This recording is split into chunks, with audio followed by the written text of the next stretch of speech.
I laughed when she said it. Mom, standing there with that smug tilt to her chin, her words dripping with venom. Thanks to your ring, your brother finally got what he deserved. Her pride wasn't subtle, she savored it. And when she demanded, "What's so funny?" my laughter cut deeper than any insult could.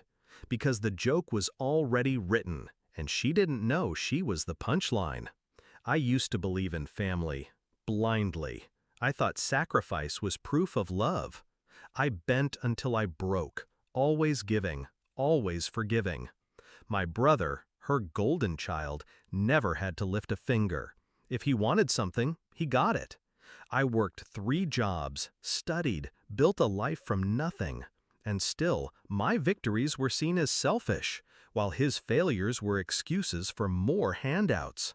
But the ring, that was supposed to be mine, a promise, a future. My fiancé had poured his savings into it. When I was admitted to the hospital fighting pneumonia, I trusted my parents to protect my things. Instead, they ransacked my drawer and pawned the one thing I had left of him. I didn't cry. I didn't scream. I just memorized the moment my mother sneered. Her satisfaction carved into my memory like a scar. That was the day I stopped being their daughter. The truth unraveled slowly. A nurse whispered about the party photos plastered online. My brother, champagne in hand, standing in front of a neon sign, "The night he deserves." I scrolled, numb, until I saw it. Around his girlfriend's neck, a chain, and on it, my ring. The betrayal should have shattered me. Instead, it sharpened me. They thought they sold my engagement ring. They hadn't. 2 weeks before my hospital stay, I'd taken precautions. My fiancé and I had insurance papers drawn up, certification tucked in a safe deposit box. The diamond I left in my drawer wasn't the diamond he gave me. It was a flawless cubic zirconia, indistinguishable to anyone without proper testing. A decoy. The real ring was safe, untouchable. I played my part when I got home. Silent, cold. I let them believe they'd won. Mom gloated. Dad avoided my eyes. My brother flaunted his stolen treasure.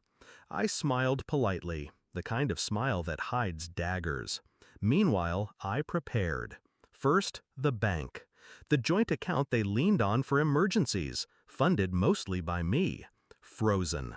Every card declined, every automatic payment rejected.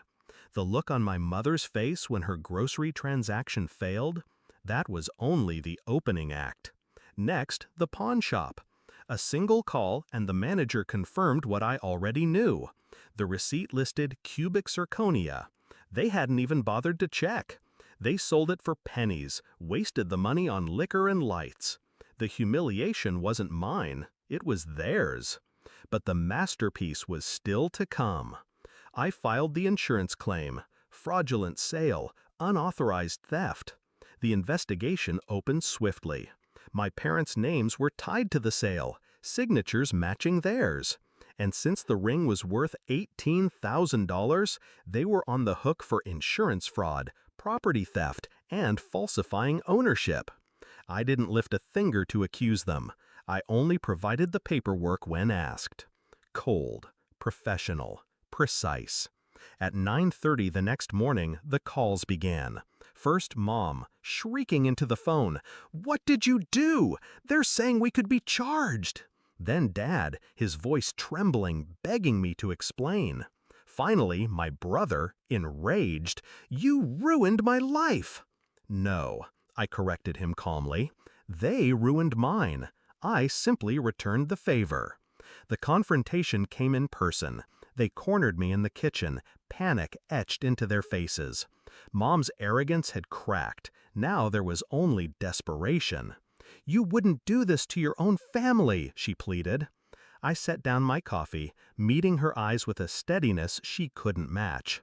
Family doesn't sell what isn't theirs. Family doesn't laugh while their daughter lies in a hospital bed. You taught me what family really means, and now you get to live with it. Her mouth opened, but nothing came out. My brother shouted, cursing, blaming me for everything. I let him rant, let him exhaust himself. Then I delivered the final blow. You didn't just sell a ring, you sold proof of who you are. And now the world gets to see it. The insurance company pressed charges. The pawn shop provided receipts.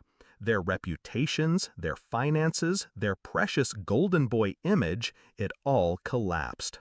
Every bridge they burned lit up the night behind them. And me? I walked away untouched, stronger, free. That night I stood by my window, the city lights flickering below, and let myself finally exhale. The weight was gone. Not just the ring, not just the betrayal. Them. I realized something then.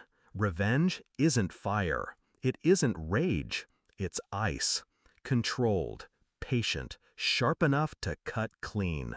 They thought they stripped me of value, but in reality, they only exposed their own worthlessness.